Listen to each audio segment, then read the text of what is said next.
I pledge allegiance to the flag of the United States of America and to the republic for which it stands, one nation, under God, indivisible, with liberty and justice for all. Could we have roll call, please? Chair Longstreet. Here. Vice Chair Clark. Here. Commissioner Armbruster. Here. Commissioner Lesner-Buxton. Commissioner Martinez-Cohen. Here. Commissioner McGill. Here. Commissioner Perry. Here. Okay. Do we have any changes to the agenda, Ms. Zachary? Chair Longstreet and Commissioners, we will not have a youth council report today. Okay. They do get some time off in the summer, don't they? Written communications. We did just receive a notice from one of the items we'll be hearing tonight, but this will be item 3B3. Okay? And that brings us to public comment. Any member of the public may address the commission for up to 2 minutes on any subject within the jurisdiction of the commission that is not scheduled for public discussion before the commission. Is there anyone here for public comment? Seeing none, I will close public comment and move to Commissioner Committee assignment reports. Let's start with, well, okay, we'll go on this end. Come on. It will be fast. There was no park meeting in July. Okay. I was unable to attend the Street Tree Advisory Committee meeting. I was out of town, and the Park Foundation Board meeting was canceled. But just of note, coming up will be 3 Sea Level Rise Act application subcommittee meetings for next month, August 1st, 7th, and 22nd. Okay. The Creeks Committee meeting was also canceled last month. Okay. The golf committee meeting was also canceled. Everybody got July off. The Arts and Crafts show was not canceled. All right. They are continuing to meet. They are continuing to try and fill their voids, and they have resolved some of their management concerns. They are going to stay in the same fashion as they have since inception: arts first, crafts second. Great, and congratulations on a very successful 4th of July. 4th of July was wonderful. Thank you. And a part for all the work that you and your volunteers do, so thank you. I attended the Neighborhood Advisory Council where we met at the Westside Boys and Girls Club. We took a tour of the club. Many people don't know that the club is on parkland and is rented to the Boys and Girls Club for $1 a year to provide services for the west side of Santa Barbara. So it's nice to see all the positive changes they've made, and it's looking really great. We also received a presentation from Looking Good Santa Barbara on keeping Santa Barbara clean and graffiti-free, and the cleanups that they authorize. I went Tuesday to City Council to receive a proclamation for Parks and Recreation Month, and it was very nice and reminds us all of the history of our parks, which is wonderful. And I also attended Santos Escobar's retirement party, which was really nice to see everyone from the city, because it went beyond parks at his party, and all the nice things they said and how many people he has mentored in his career. So congratulations to Santos again on his retirement. Okay, so that concludes our reports. Are there any commission and staff communications? We have no ceremonial items, so that brings us to the summary of council actions that we received. Did anyone have questions or comments? I have a quick question. Yes, ma'am. I was just curious as to item 3, where one of our park rangers is subletted out to Santa Barbara Unified School District for $32,000 a year. How many FTEs is that? Is he? Chair Longstreet and Commissioner Clark, it's actually a number of hours, and all of our park rangers provide support services to the school district. It's after school hours and on the weekends, really doing premise checks. We've been doing it for decades. So it's just part of what we do, and it's grown out of our joint use agreement with the school district. In terms of how many FTEs, I don't have that offhand, but if I could get back to you on that, but it's part of their general patrol routine. Okay, any other questions or comments? Well, that brings us to the minutes, and we have minutes from May 23rd, June 27th, and a second set of minutes from our special joint meeting on the 27th that we received in our packet.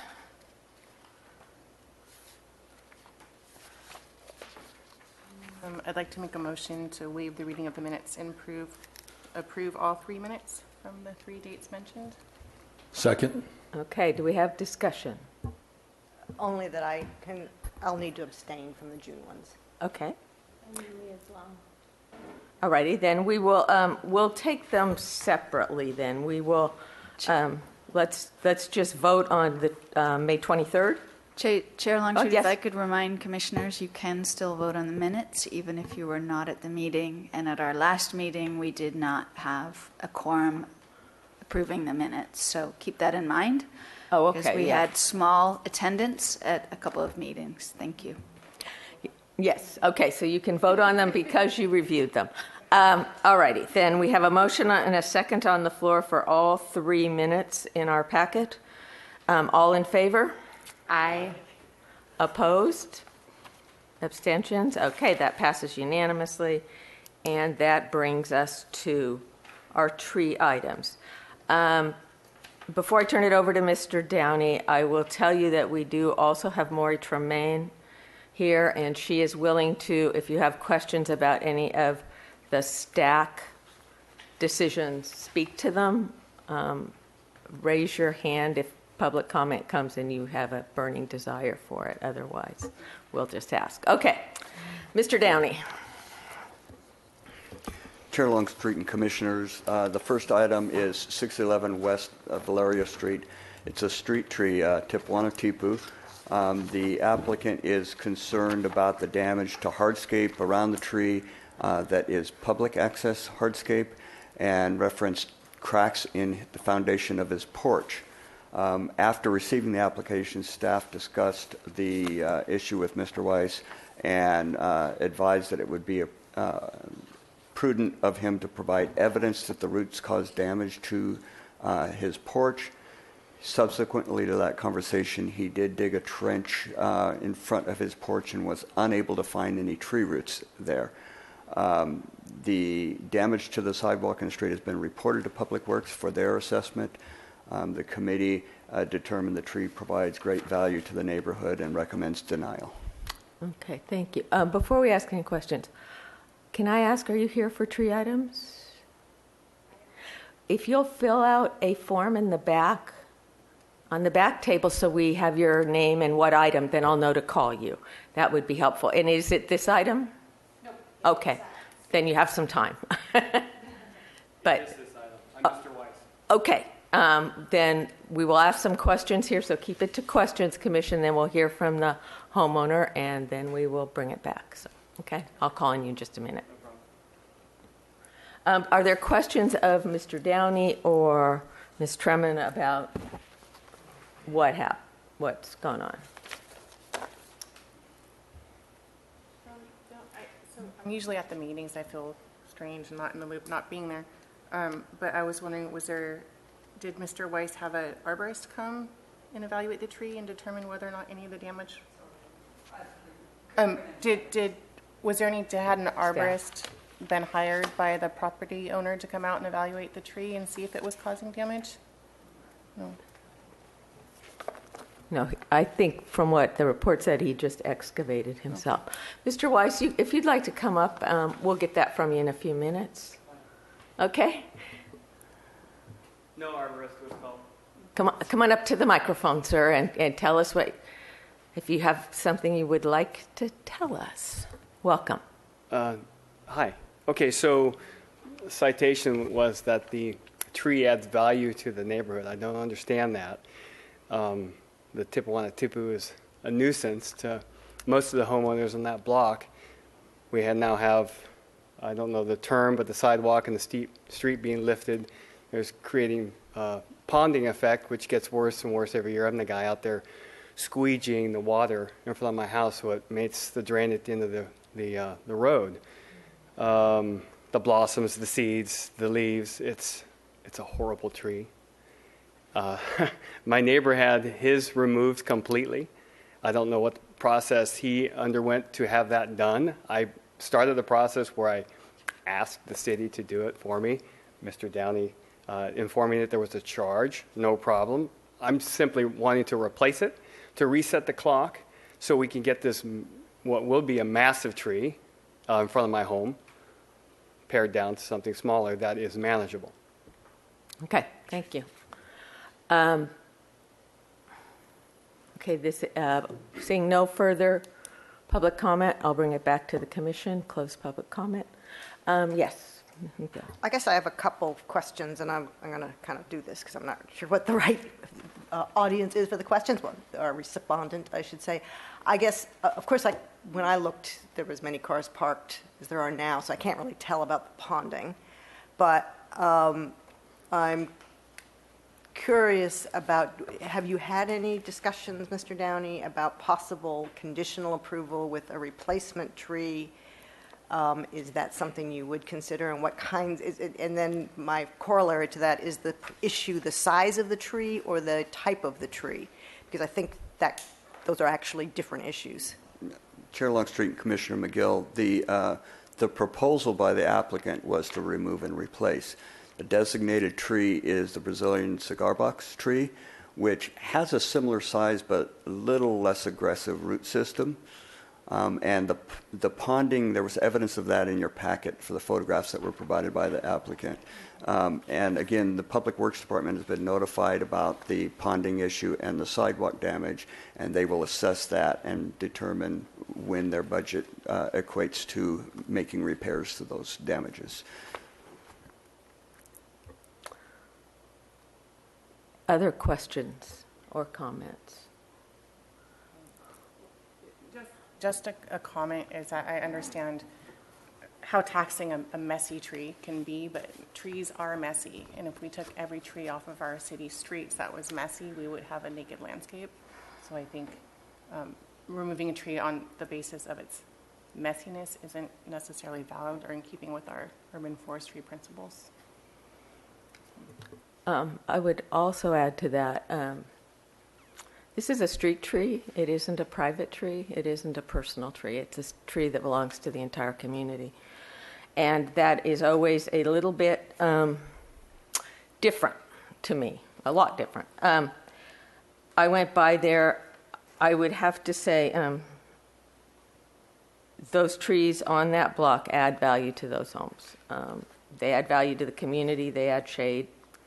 And I would have to concur with the recommendation of the Street Tree Advisory Committee. I didn't see any reason to remove that particular street tree.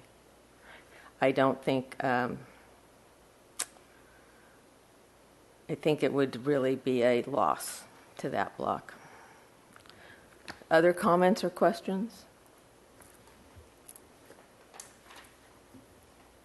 Yeah, sorry. I'd like to go back to the committee meeting where the staff advised to show evidence that the roots were causing the cracking, and it says at the committee meeting, the applicant stated that he dug adjacent to his porch seeking evidence of roots that may be the cause of the cracking and did not observe any roots. Is that correct? Yeah. You did, okay. Okay. Any further questions or comments? Entertain a motion? Anybody? I'll make a motion to agree with the Street Tree Advisory Committee's recommendation to deny the street tree removal request at 611 West Valerio Street. I'll second the motion. Okay. Any further discussion? All in favor? Aye. Opposed? Aye. Any abstentions? So we have one opposed. And I will say any of our decisions today are appealable within a 10-day period. Okay? Okay, that brings us to our next item, which is 749 Cassiano Drive.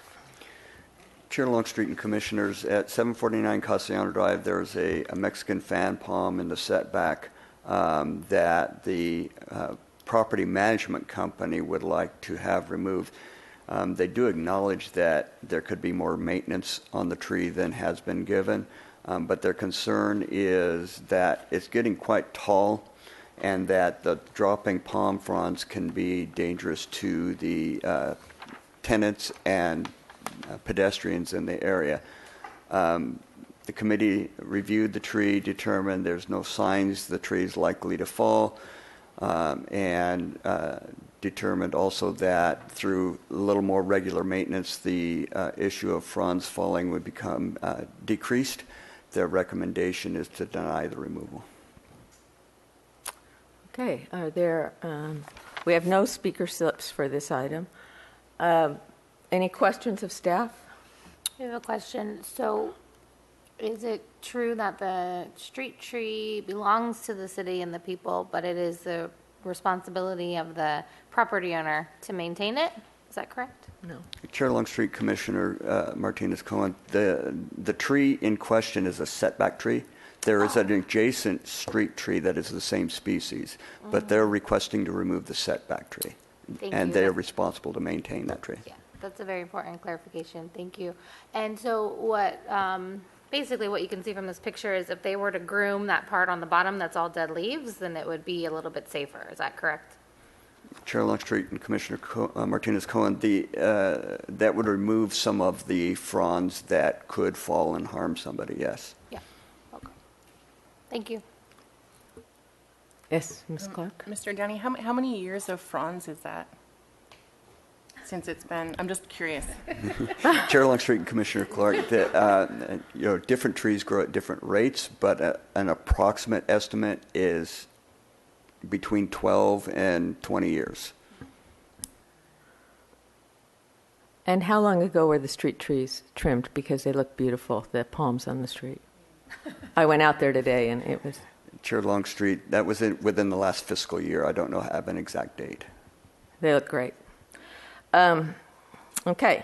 Any further questions or comments? We have no public comment, so I would entertain a motion on this item. I'll make a motion to concur with the committee and deny the removal. I'll second that. Okay. Any discussion?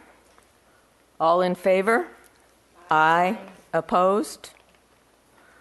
Abstentions? Okay, that passes unanimously, and that brings us to 3 Carrizo Drive.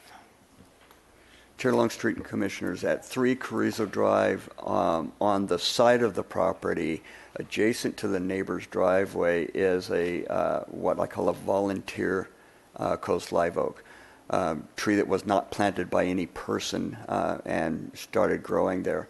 The applicant is concerned that its continued growth will cause damage to a retaining wall that's adjacent to it.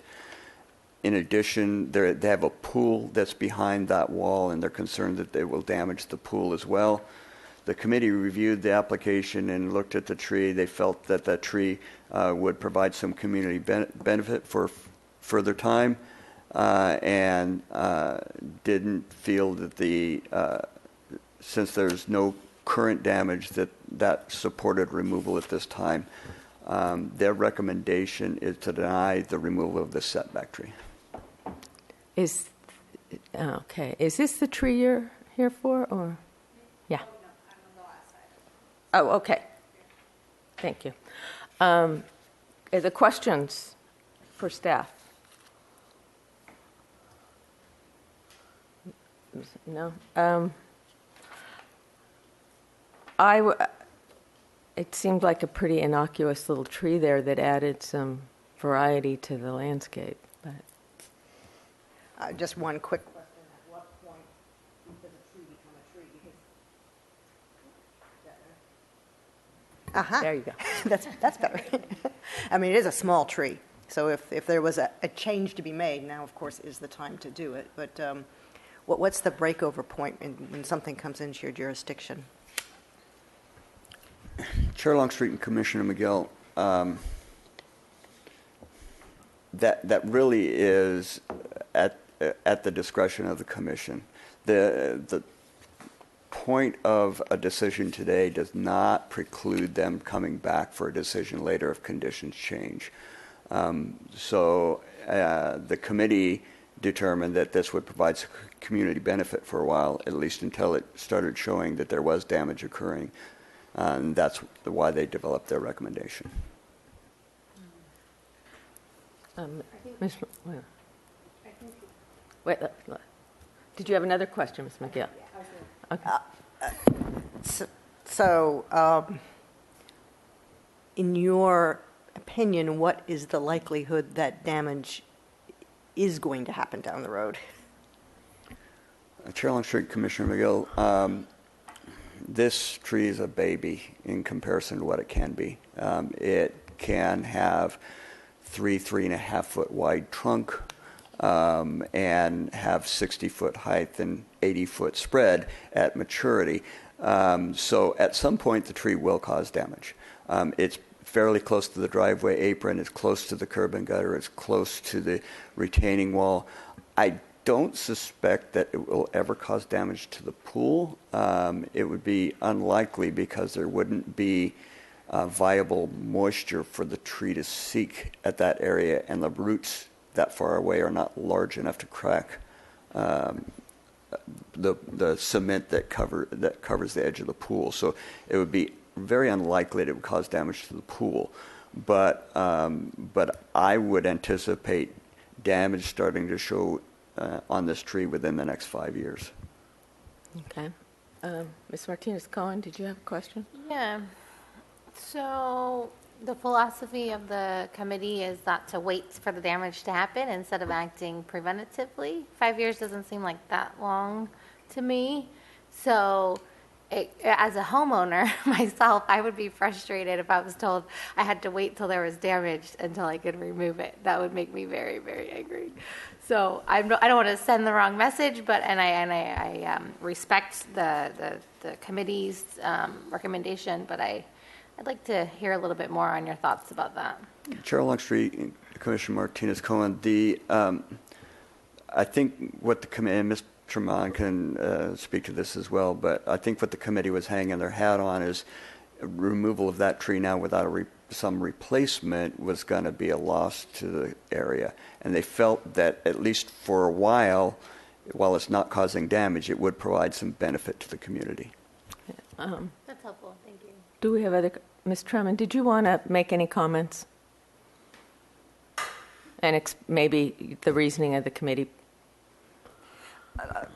We looked at the tree and felt that it being a volunteer and doing so happily without any kind of care, that it was, in that small respect, very valuable. In addition, Tim's estimate that in 5 years there may be damage, and we've seen similar situations where it's years and years and years beyond that before there's any damage, if there's damage. I mean, trees frequently adjust to their location. So to deprive the community of the value that this tree has for the next 5, 10, or even 20 years, at this point when there's no damage seen, where the pool is 4 feet, or the retaining wall is about 3.5 to 4 feet above the street level where the tree is planted, it's unlikely the roots are going to invade the pool, and even the driveway adjacent to the tree is at a steep slope, so the roots are unlikely to damage that either. We felt that it's not that we were waiting to see damage, but there's no indication that damage is imminent, so why lose the tree? Any more questions? Questions for? Thank you. Thank you. Okay, so it's back to the committee. Questions, comments? Yes, you may ask a question. Just, Mr. Downey, back to the question that she asked earlier. I felt like she was asking when is a tree in terms of diameter? Yes. Or height? So I'm sorry, can you repeat? when is a tree considered a tree, a setback tree or street tree that we have to discuss in terms of diameter? The municipal code answers that question. it defines what a tree is, and it says something to the effect, not quoting, mind you, a woody ornamental plant, typically one trunk rather than two, or rather than multiple, and having greater height than spread. In the other portion of the municipal code, trees are regulated in the setback if they're greater than 4 inches diameter at breast height, and this one is. Okay. Well, we have a little consternation on this one, but would entertain a motion if someone would care to make one. I was taken by the Save the Tree Post-its on the trunk of the tree today when I went out to look at it. Several people had posted Save the Tree. So I do believe it has value to at least one member of the community that lives there. So I had the same thoughts that Maury just discussed when I found out it was a volunteer tree that's growing there on its own with no care and no water, that's the perfect spot for that tree. And in times of drought right now, we're not seeing lots of volunteers take off and do wonderfully, so I do think it is valuable in that respect. motion? Did no one has a motion? I'll make a motion to agree with the street tree committee and deny removal of the tree. Is there a second? I'll second. Okay, we have a motion. It's discussion about the motion to concur with the Street Tree Advisory Committee. All in favor? Aye. Opposed? One opposition. Any abstentions? Okay, so that passes 5-1. Okay, now that brings us to Ontario Road, and we do have a speaker for this item. Mr. Polson is here. We'll call you up after this. Chair Longstreet and Commissioners, at 125 South Ontario, there are 4 evergreen pear trees that are suffering from fire blight. Fire blight is a bacterial disease that attacks members of the rose family. It exhibits itself in evergreen pear by tip dieback and leaves turning brown and dropping early.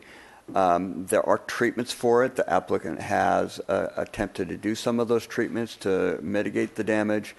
The committee determined that although the trees do exhibit the disease, they do provide value to the community. The applicant is proposing replacement with several palms, some of them very rare. But the committee felt that the fact that the trees are still providing benefit to the community outweighed the desire to put in the palms, so the recommendation is to deny the removal. Okay, are there questions of staff? Okay, then we will bring Mr. Polson, if you'd like to join us. Thank you. Welcome. Thank you. Do I need to do anything? No, you don't need to do anything. Okay. Maybe move the mic up to your mouth. There you go. These trees were there when I bought the house in 1985. They were mature trees then. The front yard looked quite different. It was a little grassy lawn. In this last drought cycle, we have done away with the grass, but the trees seem to really need water. I was told early on, 10 years ago, when I first became concerned about the fire blight, aroused by an arborist that came by and said, "Your pear trees are dying, but I can save them for you." But none of what he did really amounted to much of an improvement, other than as a temporary cleanup that, since he scaled away, did away with the dead material. We would like to see healthy trees, disease-free. I don't think we're going to accomplish that. Pear trees all over town, now that I'm looking at them, seem to have fire blight. And I suspect that even if we were to clean them up and completely get rid of all infection in these, they would just get infected by pollinators the next time they blossomed because it's everywhere. I've actually seen one pear tree that's disease-free, but that's all. Okay. So my sense is that they need to go sooner or later. And since they are thirsty trees, probably not quite as much as birch trees, my wife, with her enthusiasm for palm trees, think they are inappropriate for our climate. And they are tall and not the shape we would have ideally liked them to be. We feel we've done a good effort to try to save them. But as you can see, both up there and here, there's a lot of dead on them as soon as you stop pruning them on a weekly basis. Okay. I guess I'm out of time. Yeah, thank you. Are there any questions for the applicant? Ms. Tremont, did you have anything to add to this? Oh, yes. You'd like to replace them with palm trees, correct? Come to the mic, please, sir. Come to the mic, please. If you look on this picture, you can see that right behind them, the sago. There are a number of tubeas that have been planted already that will become visible as soon as the pear trees go. And the one that you can see there is one of a pair that are 17 years old that we brought in this spring. And we are hoping that that will be the major attraction in the neighborhood going forward. Okay, thank you. Other questions or comments? Did you have anything you wanted to add, Ms. Tremont?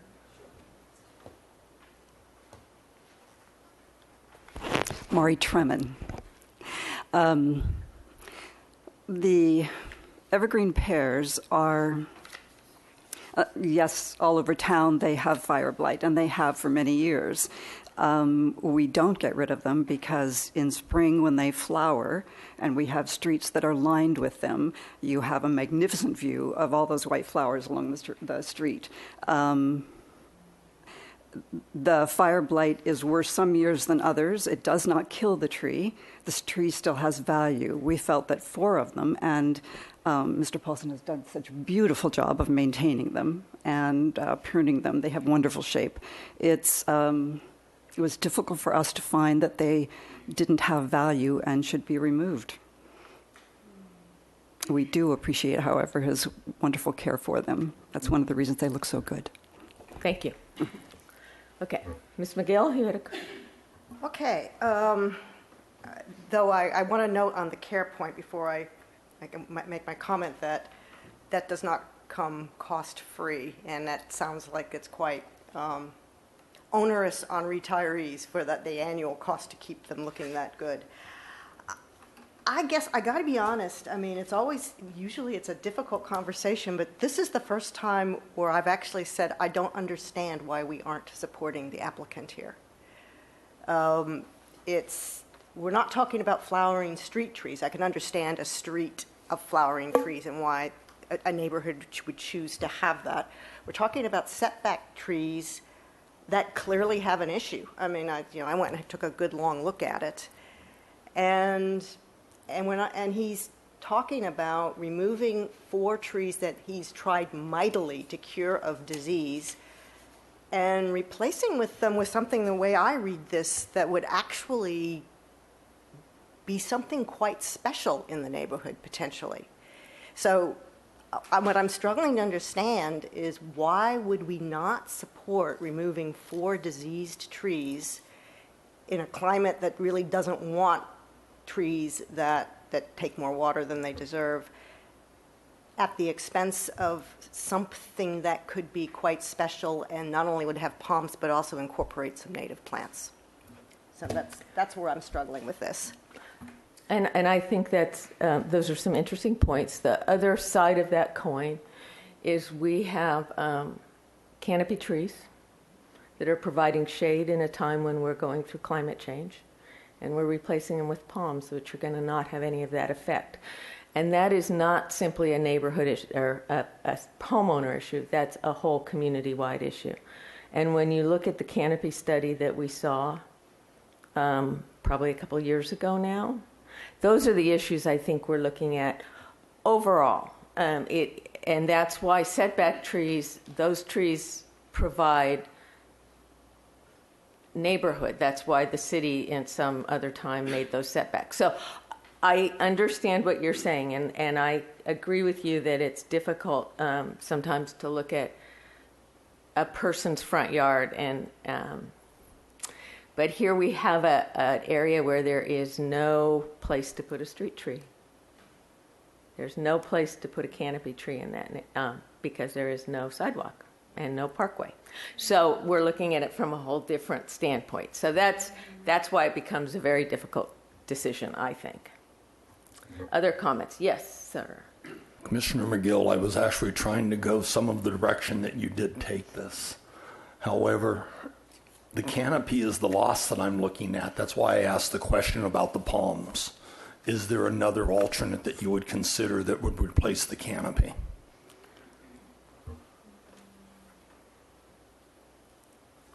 Frankly, I have been a little surprised that we didn't get a conditional approval with a condition that we establish 2 or 3 olive trees, which are the street tree for that block. Not that my wife, with her palm enthusiasm, would love those, but to me that would make sense. And I'm an engineer. I'm not really a garden person. You're just the mouthpiece, huh? Well, and that brings up an interesting idea. Is there a compromise? Is there a couple of trees that stay for the canopy to allow them to plant part of what they want too? Mr. Downey, would you like to address that for us? Chair Longstreet and Commissioners, if the setback trees are approved for removal, there would be space for street trees there. The designated tree for South Ontario is the olive tree. It's certainly something we would look at as an opportunity when we got to that area to plant trees. As you have already been informed, our tree planting has been reinstilled in FY19, and we're beginning to look at where we're going to do that. We're actually starting some other neighborhoods, most likely because of the canopy cover study that Chair Longstreet mentioned. We're going to try and concentrate in those areas where we have lower canopy totals to begin with. But yes, this is certainly an area that South Ontario is an area where we would look at for replacement of street trees when that came true.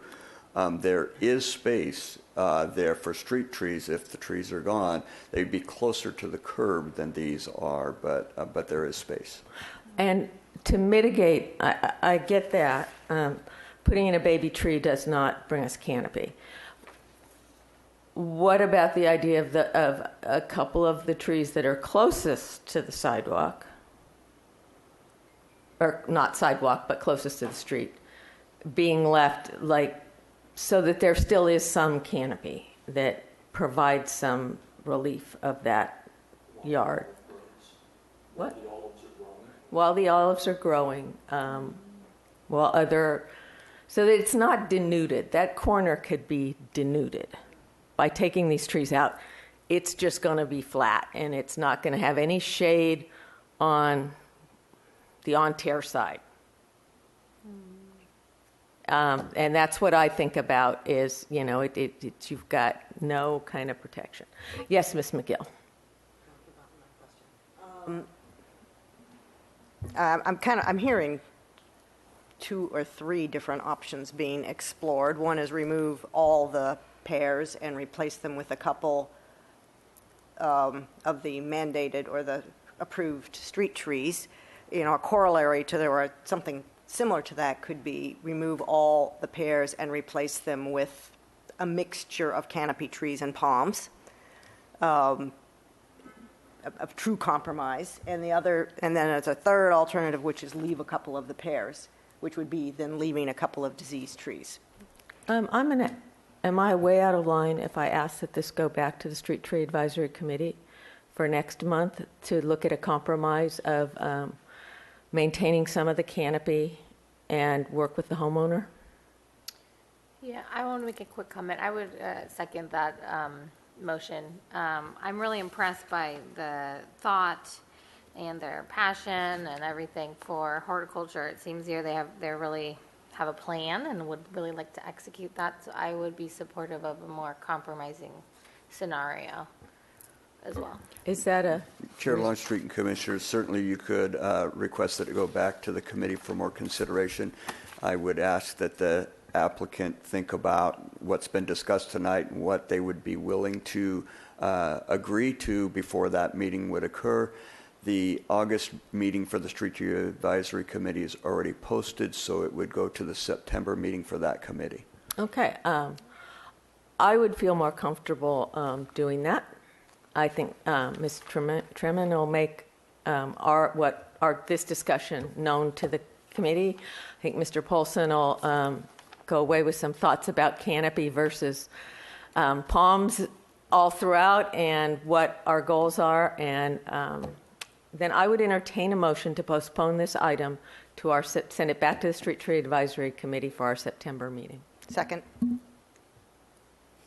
So moved, right? So, yeah, okay, I made that motion, you seconded it. Any discussion? No. Okay, all in favor? Aye. Opposed? Passes, abstentions, okay. So we will see you in September, Mr. Polson. And now we are to 309 West Quinto. Chair Longstreet and Commissioners, at 309 West Quinto Street, there is an African fern pine directly adjacent to the little courtyard in front of the business, and a deodar cedar on the other side of that courtyard adjacent to their entry walkway. There, in your packets, is evidence of damage to the courtyard wall, potentially the foundation of the building, not certain about that. And the deodar cedar is clearly lifting the hardscape going into the entrance of the site. The committee reviewed that and noted that on the bath side of this property it was kind of barren of canopy adjacent to this building. Their recommendation is to approve the removals on the condition that the applicant replace them with a street tree or two on the bath side. Staff, after the meeting, looked at the space adjacent to the parkway adjacent to the bath side of this property. There's a private walkway that would need to be removed, and a parking enforcement sign that would have to be relocated. If we were to plant a tree, there would be space for one tree on that side. Staff also noted that there's about a 10-foot wide planter between the sidewalk and the property on the bath side, which is actually more space than the parkway is. So staff is recommending approval on the condition that the replacement tree be placed in the setback for the property rather than a street tree. Mr. Cunningham from the Street Tree Advisory Committee discussed this recommendation and indicated that he would be supportive of a setback tree replacement if there was a condition on a height of a minimum of 25 feet. So the committee's recommendation is approve on the condition that they replace with one or two street trees at locations determined by staff. Staff's recommendation is that the condition be the replacement tree be placed on within the setback. And we did have a comment from one of the committee members that that tree should, if the commission should go with staff's recommendation, that there should be a minimum height of 25 feet. Okay, questions of staff? And you would like to speak to this item? Yeah, sure. My name is Michelle McFold. Oh, wait, come on up to the mic so we can get you on TV. Yeah, we'll get that from you. Okay, my name is Michelle McToldridge. I'm actually the architect for the property owner who recently purchased this medical office building and is just in the process of cleaning it up and, just giving it a facelift. And when they encountered these two trees affecting both the foundation, because they're working on improving drainage around it, as well as the accessible routes to the entry doors. You have to have a smooth, surface to enter a building, and these are affected by it. So that was what drove the need to remove these two. This is a unique picture because the ones I have, there's a ton of trees in the right-of-way, street trees, along this same portion. So I don't know how we got this angle, but just in front of this building, there's also additional trees. I was not familiar with the replacement tree information at all. That was not conveyed to me, so I think we'll need some more information on that, or I don't know if the property owner was aware of that. He attended the prior hearing, so I think that's all I have to say, unless there's any questions. Okay, thank you very much. Are there questions of the applicant? No? Okay. I visited the site today and see that those trees have truly outgrown their space. The recommendation of replacing with one tree of 25 feet in height probably is not a bad idea, considering that building and location. So I don't know. Questions, comments, motion? I just have one clarifying question to her point. The recommendation is to replace with a street tree, which is to the cost of the city, correct? No, No, not for to the replacement. cost of the homeowner. Okay. We would have maintenance of it, but they would, if it's a recommendation from here, they would pay for its installation. And then, for the clarification, but the staff recommendation is for a setback tree, not a street tree. What would be the difference in that scenario? Their tree. Okay.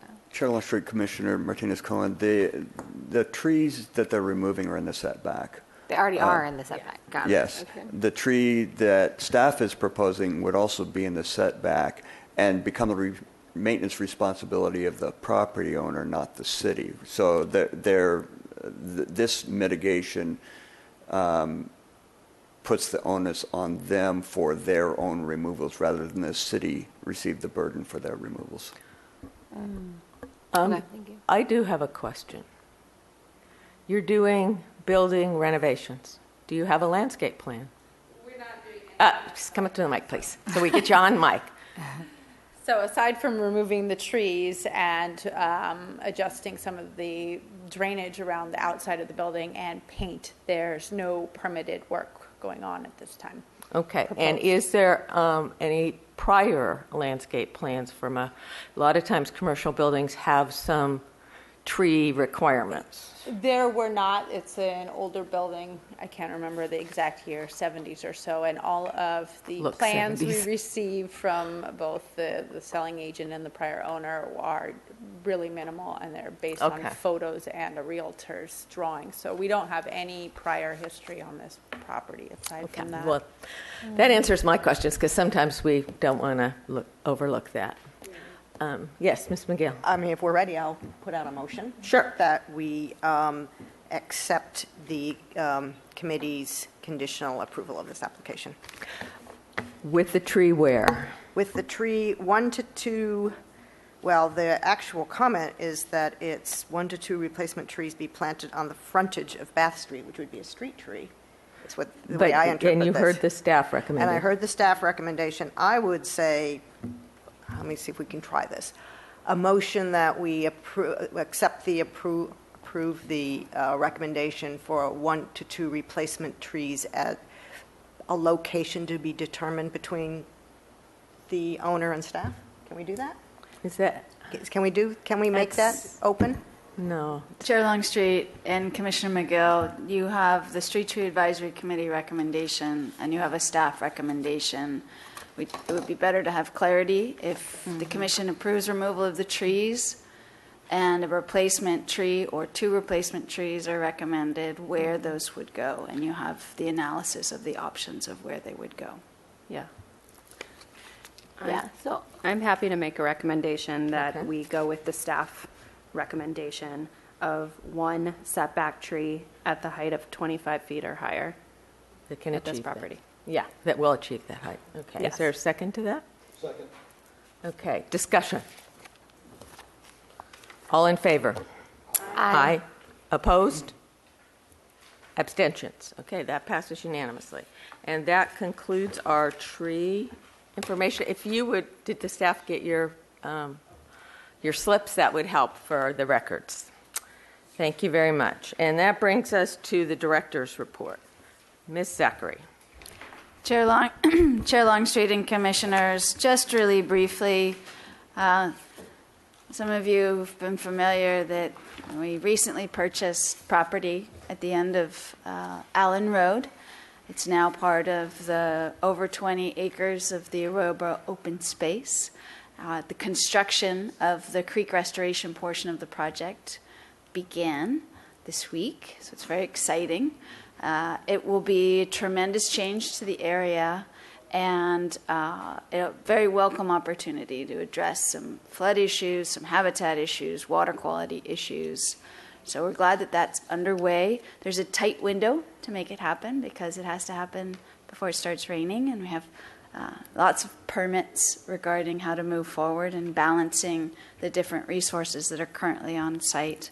I would encourage commissioners, if you have the time, to go out to the site visit that the Creeks Advisory Committee will make next month, and I will remind you of that.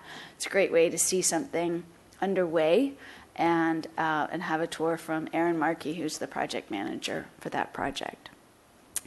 We've also been moving forward with our master planning for Dwight Murphy and Ortega Park. Your site visit today is really just to look at what happens there today. You'll have a meeting in August on the 22nd where you'll be looking at those master plans, and we'll be looking forward to your comments with the Neighborhood Advisory Committee for that meeting. And then Fiesta's here again, believe it or not. It's hard to believe, but it's just around the corner. Parks and Recreation has hosted the Children's Fiesta Parade, which occurs on the Saturday after the main parade. It is its 88th year, believe it or not. It's a fun event. If you run out of things to do on a Saturday morning, it's really quite cute, the variety of floats and the different activities that go on. And the entrance vary dramatically, so it's a lot of fun to watch. And then as part of our efforts to renovate the golf course, we initiated the driving range improvements, which is something we've had under discussion for a couple of years, and we anticipate it'll be a huge benefit to golfers, and it won't come at any additional cost to them, so it's coming out of the revenues that we've generated from golf operations. So that's moving forward, and at some point, perhaps the Commission would like a little tour of the golf course and see some of the things that we've done and some of the things that still need to be done, which we'll be doing in the next year. Ms. Zachary, we have quite a few new commissioners. The Children's Parade, are we still invited to sit in front of the library? Chair Longstreet and Commissioners, we actually don't have that special viewing area anymore. It wasn't really used for a long time, and so we felt like it was more important to make it open to the public and not sort of set apart. I mean, if seats went empty, clearly anybody that happened to be there got a way to sit down. But the resources to put it up, take it down, and for how it was used, it just seemed like we should make it open to the public for them. Okay, well, that's It actually there are quite a few spectators. It's certainly something that is worth at least 1 year's visit, because it's some of the entrants are quite elaborate and very varied, from the very small children to the larger children that border on adults or young adults. But it's a great parade.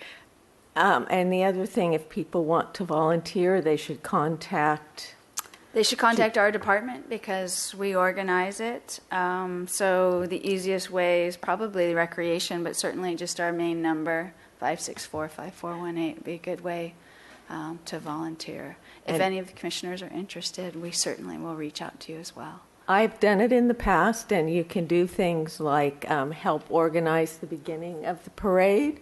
They'll put you to work. It's a couple of hours on Saturday morning, and you get to get up close and personal with the young people that are in it. It's fun. So if you do, be sure to call down to the department and tell them that you're interested. So, okay. We have the annual advisory committee reports.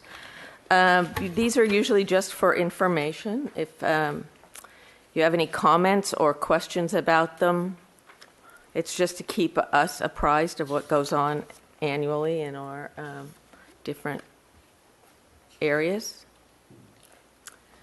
So if you have questions, now's the time. If not, we will move on to, and we will be right on time,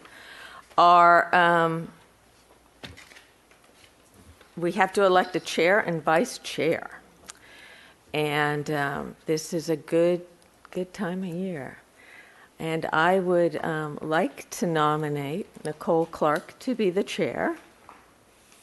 She's done a wonderful job filling in, and she's ready. So I would nominate her if there is a second for that. I'd be happy to second that. Okay. Ms. Clark, you accept this?